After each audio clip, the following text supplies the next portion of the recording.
হরে কৃষ্ণ। সবাইকে কৃষ্ণ ভক্তি শুভেচ্ছা জানাই। বাঞ্ছা কল্প তুমি ব্যস্ত কৃপা সিন্ধু পতিতানাং পাবনেভ্যো বৈষ্ণবেভ্যো নমো নমঃ। হরে কৃষ্ণ। তো আজকে আমরা মাতা ভগবতী দেবী দুর্গা দেবীর ওনার কৃপা আশীর্বাদ সম্বন্ধে আমরা বলবো। প্রকৃতপক্ষে যে মাতা দুর্গা দেবী উনি হচ্ছে যে জগৎ জননী, সমস্ত জগতের মাতা। আর সমস্ত জগৎকে জগতের মাতা হচ্ছে যে মাতা দুর্গা দেবী, এবং পিতা হচ্ছেন যে শিবজি, ওনারা হচ্ছে যে মাতা পিতা। তো সমগ্র জগৎকে এই মাতা দুর্গা দেবী উনি হচ্ছে যে উম, অত্যন্ত জগতের প্রতি অত্যন্ত কৃপা পারেন, এবং যে সমগ্র জগতের জীব যেন সেজন্য কৃষ্ণের কাছে পেয়ে যেতে পারেন। সেজন্য সেজন্য মাতা দুর্গা দেবী এই জগতে আবির্ভূত হয়। আবির্ভূত হয়ে আমাদেরকে কৃষ্ণ ভক্তি শিক্ষা অর্থাৎ কৃষ্ণ ভক্তির যে কৃপা আশীর্বাদ উনি প্রদান করে থাকেন, আমি কৃষ্ণের সান্নিধ্য লাভ করতে পারি। তো আসলে প্রকৃতপক্ষে দুর্গা দেবী এই জগতে যখন অবতীর্ণ হয়, উনি কৃষ্ণ ভক্তি প্রদান করার জন্য তিনি ভিন্ন হয়ে থাকেন। তো আসলে আমরা বলবো দুর্গা দেবীটা আসলে কে। দুর্গা দেবী হচ্ছে যে উনি স্বয়ং শিবজি থেকে উনি সৃষ্টি হয়েছিলেন। অর্থাৎ সৃষ্টির প্রারম্ভে ভগবান প্রথমে মহত্তত্ত্ব সৃষ্টি করেন। অর্থাৎ মহত্তত্ত্বটা হচ্ছে একটা কিসের মতো, মেঘের মতো। তো যে চিন্ময় জগতের এক কোণে, চিৎ জগতের এক কোণে রয়েছেন মহত্তত্ত্ব, অর্থাৎ একটা একটা মেঘের মতো প্রকাশিত হয়। সেখানে সেটাকে বলা হয় মহত্তত্ত্ব। আর মহত্তত্ত্বের মধ্যে সেখানে ভগবান শ্রী বিষ্ণু নারায়ণ উনি কি করেন, সেখানে প্রবেশ করেন। তার নাম হচ্ছে মহাবিষ্ণু। মহাবিষ্ণু সেখানে যখন প্রবেশ করেন, তখন সেই মহত্তত্ত্বকে বলা হয় প্রধান। আর এটাকে বলা হয় জড়া প্রকৃতি বলা হয়। তখন মহাতত্ত্বের ভিতরে কি করেন, যে মহাবিষ্ণু উনি কি করেন, সেখানে ইক্ষণ করেন অর্থাৎ দৃষ্টিপাত করেন। তখন সে মহাতত্ত্ব রূপ যে জড়া প্রকৃতি, এটার মূর্ত বিগ্রহ প্রকাশিত হয়, উনি হযরত দুর্গা দেবী।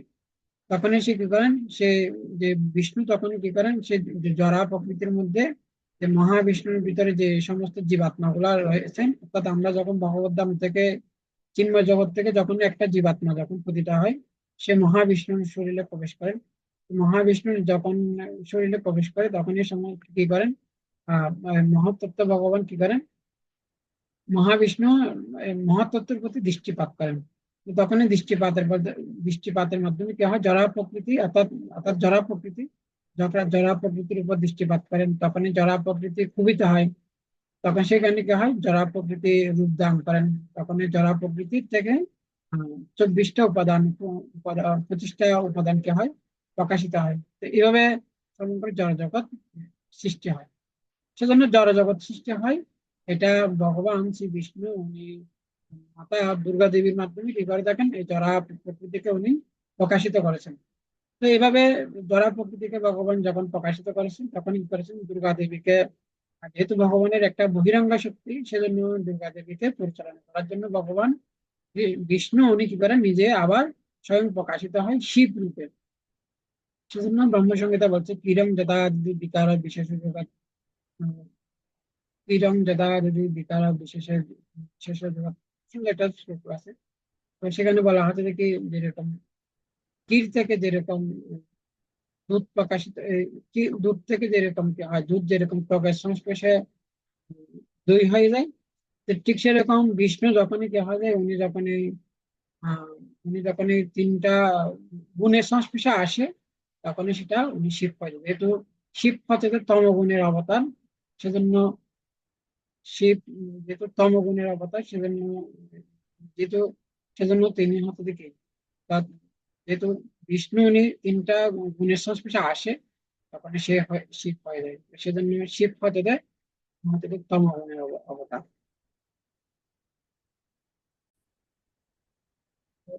তো হচ্ছে এরকম যে কিরং যথাদিতি বিকার বিশেষ জগৎ সঞ্জায়তে নিহিত পৃথিবীস্থ য সমুতাম অপি সমবেত কার্যাত গোবিন্দম আদি পুরুষম তমহং ভজামি। এখানে সে কথা বলা হচ্ছে যে, যে যেরকম যে দুধ থেকে দই হতে পারে, কিন্তু দই কখনো দুধ হতে পারে না, ঠিক সেরকম বিষ্ণু উনি কি হতে পারেন, উনি শিব হতে পারেন, কিন্তু শিব কখনো বিষ্ণু হতে পারে না। তো তো যেহেতু শিব উনি হচ্ছে যে সত্য, উনি হচ্ছে যে সাধারণত বিষ্ণু হচ্ছে যে উনি সত্যগুণের অধিষ্ঠাত্রী।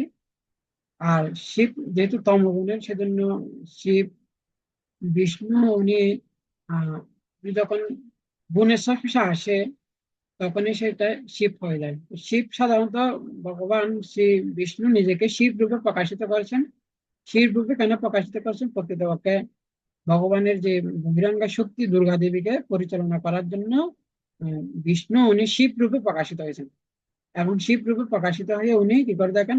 মায়া দেবী অর্থাৎ দুর্গা দেবীকে উনি পরিচালনা করে থাকেন। সেজন্য শিব হচ্ছে যে, শিব সাধারণত উনি কোনো সাধারণ নয়। শিব উনি হচ্ছে যে বিষ্ণুর মতো, উনি পরমাত্মার মতো সমস্ত জীব সম্বন্ধে বলতে পারেন। তো আর শিব হচ্ছে যে উনি উনি ব্রহ্মা থেকেও শ্রেষ্ঠ, অর্থাৎ ব্রহ্মা থেকেও শ্রেষ্ঠ। উনি একটা বিষ্ণুর মতো, কিন্তু বিষ্ণু নয়, কিন্তু বিষ্ণুর মতো। তো সেজন্য শিব অত্যন্ত মহিমান্বিত। শিব স্বয়ং বিষ্ণু থেকে, বিষ্ণুর একটা অংশ হচ্ছে যে শিব, আর বিষ্ণুর একটা অংশ হচ্ছে যে দুর্গা দেবী। দুর্গা দেবীকে ভগবান প্রকাশিত করছেন। দুর্গা দেবী হচ্ছে যে ভগবানের বহিরঙ্গ শক্তি, জরা প্রকৃতির মূর্ত মূর্ত বিগ্রহ হচ্ছে যে দুর্গা দেবী। তো এটা হচ্ছে যে দুর্গা দেবী এভাবে ভগবান সৃষ্টি কার্য সম্পাদন করার জন্য দুর্গা দেবী যে ভগবানের ভগবানের যে তার ভগবানের যে সৃষ্টি কার্যে দুর্গা দেবী কি করে থাকেন? ভগবানকে সহযোগিতা। সেজন্য দুর্গা দেবী হচ্ছে যে কৃষ্ণের নিত্য দাসী, অর্থাৎ কৃষ্ণের দাস। এবং উনি কি করে থাকেন? কৃষ্ণের এই দ্বারা প্রকৃতি অর্থাৎ সৃষ্টি কার্যে উনি বিষ্ণুকে সহযোগিতা করে থাকেন। তো তো এটা হচ্ছে যে, তো সেজন্য তো এই জগতের মাতা হচ্ছে যে, সমগ্র জগতের মাতা হচ্ছে যে দুর্গা দেবী। দুর্গা দেবী যখন এই জগতে যখন অবতীর্ণ হয়, প্রকৃতপক্ষে আমরা যদি কৃষ্ণ বহির্মুখ জীব, আমাদেরকে মাতা দুর্গা দেবী কি করেছেন? দুর্গা দেবীর একটা কাজ হচ্ছে যে কি করা? জীবকে কৃষ্ণকে ভুলিয়ে রাখা হচ্ছে যে দুর্গা দেবীর একটা কাজ। কিন্তু দুর্গা দেবী এমন কিছু আয়োজন করবে এই জগতে, এমন কিছু জিনিস আয়োজন করবেন যেটার মাধ্যমে কৃষ্ণ কি করবেন? জীব কৃষ্ণকে ভুলিয়ে রাখা, এটা হচ্ছে দুর্গা দেবীর কাজ। তবু উনি কি করে থাকেন? অহেতুক কি করে থাকেন? জীবের প্রতি, যেহেতু আমরা সবাই দুর্গা দেবীর সন্তান, তো আমরা যেন ভগবানের কাছে ফিরে যেতে পারি, তো সেজন্য মা যে সবসময় সন্তানের প্রতি অত্যন্ত কৃপা করেন। ঠিক সেরকমও দুর্গা দেবী, আমরা যেন কৃষ্ণের কাছে ফিরে যেতে পারি, সেজন্য উনি কৃপা করে অবতীর্ণ হয়ে উনি কৃষ্ণকে উনি প্রদান করে থাকেন। তো সেজন্য উনি দুর্গা দেবী, ওনাকে বলা হয় অর্থাৎ জগৎ জননী। উনি আমাদের অর্থাৎ আমাদের থেকে কৃপা করার জন্য তিনি এখানে অবতীর্ণ হয়। তো দুর্গা দেবী যখন অবতীর্ণ হয় উনি তিন রকম কৃপা প্রদান করে থাকেন। একটা হচ্ছে যে সকপট কৃপা, একটা হচ্ছে নিষ্কপট কৃপা, আরেকটা হচ্ছে যে অনুগ্রাহী, অনন্য, তা হচ্ছে যে অনন্য অনুগ্রাহী। তো এটা তিন রকম। তো আমি আবার বলবো, অর্থাৎ দুর্গা দেবী উনি তিন রকম কৃপা প্রদান করে থাকেন। একটা হচ্ছে যে সকপট কৃপা, আরেকটা হচ্ছে যে নিষ্কপট কৃপা, আর একটা হচ্ছে যে অনন্য অনুগ্রাহী। তো সকপট কৃপাটা কি? তো সাধারণত যারা দুর্গা দেবী ভক্ত, তারা বেশিরভাগ মানুষ হচ্ছে যে কি সকাম কর্মী। তো সকাম কর্মী মানুষগুলো হচ্ছে যে কি, তারা তারা সাধারণত এই ভৌতিক জগতের জড়জগতের অনিত্য বস্তু লাভ করার জন্য সাধারণত তারা দুর্গা দেবীর আরাধনা করে থাকেন। ধনং দেবী যশ দেবী বিশো দেবী, ধনং দেবী রূপং দেবী যশ দেবী বিশো দেবী। তো এভাবে তারা প্রকৃতপক্ষে দুর্গা দেবীর আরাধনা করে থাকেন। তো এর মাধ্যমে কি করে থাকেন? তারা দুর্গা দেবীর সকপট কৃপা। তো সকপট কৃপা কি? অর্থাৎ প্রায় বস্তু লাভ করা, অর্থাৎ অর্থাৎ এই জড়জগতের কোন অনিত্য বস্তু লাভ করা, ধন সম্পদ, টাকা পয়সা, ধন সম্পদ। তো এই সমস্ত এগুলো হচ্ছে কি, উম, সেজন্য যারা দুর্গা দেবী ভক্ত এরা হয়তো অনেকটা ধনী হয়ে থাকে, কেন দুর্গা দেবী অনেক করে এদেরকে ধন সম্পদ প্রদান করে থাকেন। তো সেজন্য এটা হয়তো যে কি, দুর্গা দেবীর এটা হয়তো যে সকপট কৃপা। তো প্রকৃতপক্ষে দুর্গা দেবীর কাছে যদি যদি সে দুর্গা দেবী চাইলে সে আরো অনেক উন্নত জিনিস প্রদান করতে পারে। তো কিন্তু যেহেতু তারা দুর্গা দেবীর কাছে দরজাঘাতে কোনো বস্তু প্রদান করেন, যে চেয়ে থাকেন, তখনই দুর্গা দেবী তাদেরকে আশীর্বাদ প্রদান করেন এবং তারা এই টাকা পয়সা ধন সম্পদ তারা সেগুলা লাভ করে থাকেন। কিন্তু কিন্তু যারা ভগবানের ভক্ত, এরা হচ্ছে অত্যন্ত বুদ্ধিমান, এরা দুর্গা দেবীর কাছে তারা এই জড়জাগতিক কোনো বস্তু ওনারা চায় না। তো ওনারা, তো দুর্গা দেবী আরেকটা কৃপা প্রদান করে থাকে, সেটা হচ্ছে যে কি নিষ্কপট কৃপা। নিষ্কপট কৃপাটা কি? তো নিষ্কপট কৃপাটা হচ্ছে যে কৃষ্ণ ভক্তি। সাধারণত দুর্গা দেবী চাইলে উনি কৃষ্ণ ভক্তি প্রদান করতে পারেন, যেহেতু উনি হচ্ছে যে কৃষ্ণের অংশ, বহিরাঙ্গ শক্তি। তো দুর্গা দেবী উনি কৃষ্ণ ভক্তি প্রদান করে থাকেন। কিন্তু যারা বৈষ্ণব এরা কি করে থাকেন, যে তারা দুর্গা দেবীর কাছে কিছুই চায় না। তারা কি প্রার্থনা করে? এলো, ওনারা কেবলমাত্র দুর্গা দেবীর একটা নাম হচ্ছে গৌরী। তো ওনারা দুর্গা দেবীর কাছে তারা কেবলমাত্র কৃষ্ণ ভক্তি, কৃপা, আশীর্বাদ ভিক্ষা করেন। যেভাবে ব্রজগোপী যারা শিখিয়েছেন কিভাবে দুর্গা দেবীর আরাধনা করতে হয়, স্বয়ং শ্রীমতী রাধারানী উনি নিজেই শিখিয়েছেন কিভাবে দুর্গা দেবীর আরাধনা করতে হয়। তো সেজন্য প্রকৃতপক্ষে দুর্গা দেবী উনি কি প্রদান করে থাকেন? কৃষ্ণ ভক্তি প্রদান করে থাকেন। সেজন্য দুর্গা দেবীর কাছে তারা কিছুই চায় না। সেজন্য চৈতন্য মহাপ্রভু শিখিয়েছেন কি চাইতে হবে, বলছেন ন ধনং ন জনম ন সুন্দরী কবিতাং বা জগদীশ্য কাহনে মম জন্মনি জন্মনি ঈশ্বরে ভবতার ভক্তি অধিকতি। চৈতন্য মহা বলছেন, এই যে আমি ধন চাই না, জন চাই না, সুন্দরী রমণী কামনা করি না, কবিতা চাই না, মম জন্মনি জন্মনি ঈশ্বরে ভবতার ভক্তি অধিকতি। তো আমি জন্ম জন্মান্তরে আমি যেমন কেবলমাত্র আমি যেন আমার শ্রী পাদপদ্মে আশ্রয় গ্রহণ করতে পারি, ভগবান শ্রীকৃষ্ণের শ্রী পাদপদ্মে আশ্রয় প্রদান করতে পারি, এই আশীর্বাদ আমি আপনার কাছে ভিক্ষা প্রদান করি। এভাবে চৈতন্য মহাপ্রভু নিজে শিক্ষা প্রদান করতেছে কি প্রকৃতকে কিছু চাওয়া উচিত না, কি চাওয়া উচিত? ন জনম ন জনম ন সুন্দরী কবিতাং বা জগদীশ্য কামে মম জন্মনি জন্মনি ঈশ্বরে। আমি জন্ম জন্মান্তরে যেন আমি যেন ভগবানের শ্রী পাদপদ্মে আশ্রয় গ্রহণ করতে পারি, এটা একমাত্র ভগবানের কাছে আমি কি করি? প্রার্থনা করি।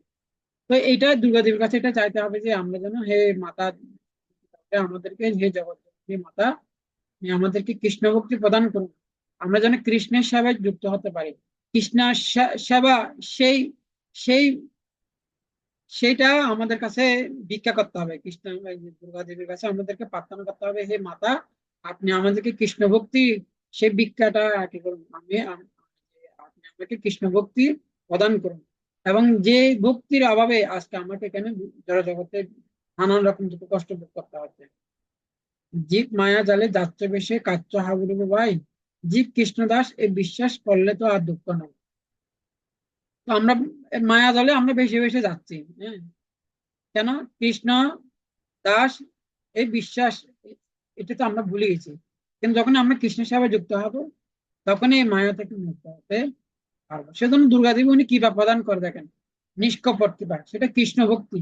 তো কেউ যখন কৃষ্ণ ভক্তি চাইবেন, তখনই উনি কৃষ্ণ ভক্তি তাকে প্রদান করবেন। তো এক সময় যে ব্রজগোপিকারা, তো ওনারা 6 বছর বয়সে ওনারা কি করেছিলেন? মাতা দুর্গা দেবীর আরাধনা করেছিলেন। তখন ওনারা একটা মন্ত্রের মাধ্যমে ওনারা 1 মাস ব্যাপী ওনারা হবি স্বর্ণ খেয়ে, 1 মাস ওনারা কি করেছিলেন? হবি স্বর্ণ খেয়ে এই একটা মন্ত্রের এবং এবং কাত্তায়, অর্থাৎ দুর্গা দেবীর একটা নাম হচ্ছে কাত্তায়নী দেবী। তো কাত্তায়নী একটা বিগ্রহ তৈরি করে তারা 1 মাস পর্যন্ত কি করেছিলেন?